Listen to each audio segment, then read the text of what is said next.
utilizar el mismo motor de texto que tiene, por ejemplo, pues Illustrator, Photoshop, InDesign, y esto significa que vamos a poder hacer las mismas cosas e incluso más. Podemos utilizar OpenType, podemos utilizar ligaduras, pero también podemos hacer otro tipo de cosas. Por ejemplo, voy a añadir un par de cajas de texto más. Voy a dibujar aquí una caja de texto. Voy a darle un relleno blanco.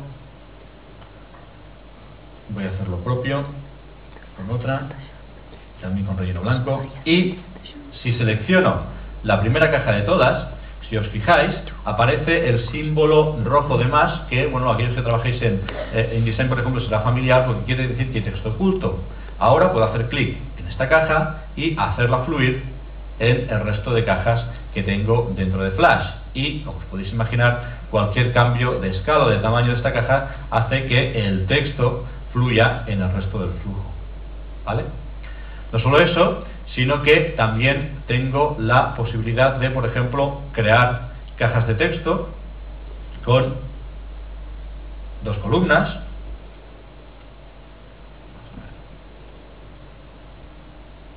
¿Vale?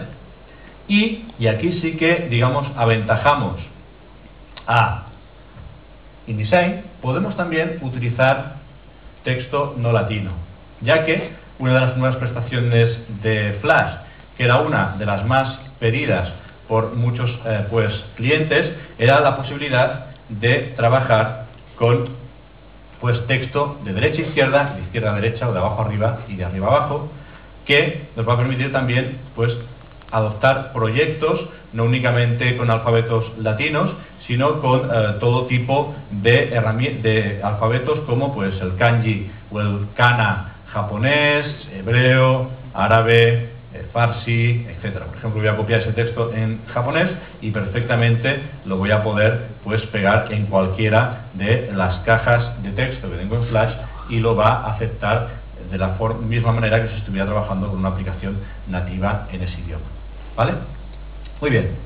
Pero aquí no acaban las novedades. Vamos a abrir otro fichero. Concretamente lo voy a abrir desde el Finder para que veáis cuál es la apariencia que tiene. Ese es el fichero de ahí. Vamos a decir que nos muestra el original. Es un fichero FLA. Un fichero FLA de los de toda la vida. ¿Vale? Si lo abro dentro de Flash, puedo ver que hay una composición que utiliza tipografías, utiliza fotografías, etcétera. Este tipo de ficheros, cuando trabajo de forma individual, es bastante útil. Es el fichero binario normal de Flash, pero cuando trabajo en pequeños grupos de trabajo o en grandes grupos de trabajo, ya puede comenzar a dificultar un poco ese flujo. ¿Por qué? Porque yo puedo estar desarrollando esta maqueta, pero a mitad del proceso resulta que deciden cambiar esta imagen, o deciden poner una versión modificada de esta imagen. Normalmente, cuando pasaba esto, ¿qué ocurría? Pues que tenía que borrar esta imagen, tenía que volverla a importar, y esto no es el mejor de los casos. Si había hecho una animación con esta imagen o había hecho algún tipo de fundido, pues vuelve a cambiar todo porque resulta que la imagen no es esa. ¿Vale?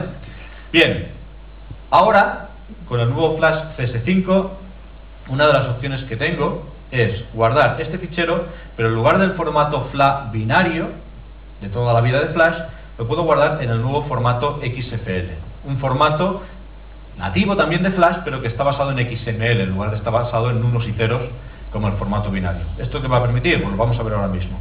Hago clic en guardar, ya me ha guardado ese fichero.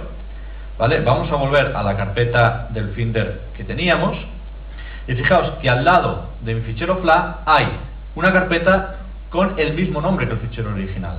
¿Qué es lo que contiene esta carpeta? Esta carpeta lo que tiene es el mismo fichero pero descompuesto en todos sus elementos.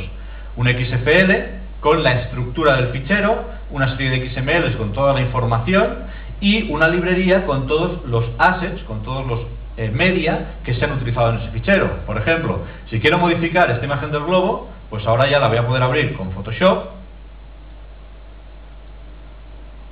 hacerle cualquier modificación, la que haría normalmente. Pues ahora, por ejemplo, vamos a añadirle, vamos a transformar en blanco y negro, cierro, guardo los cambios, ¿vale? Y cuando vuelva a Flash, simplemente tengo que abrir este documento XFL en Flash y ya automáticamente esos cambios se han producido y no he tenido que tocar para nada el fichero de Flash, con lo cual ya puedo trabajar como operador de Flash tranquilamente, componiendo y desarrollando mi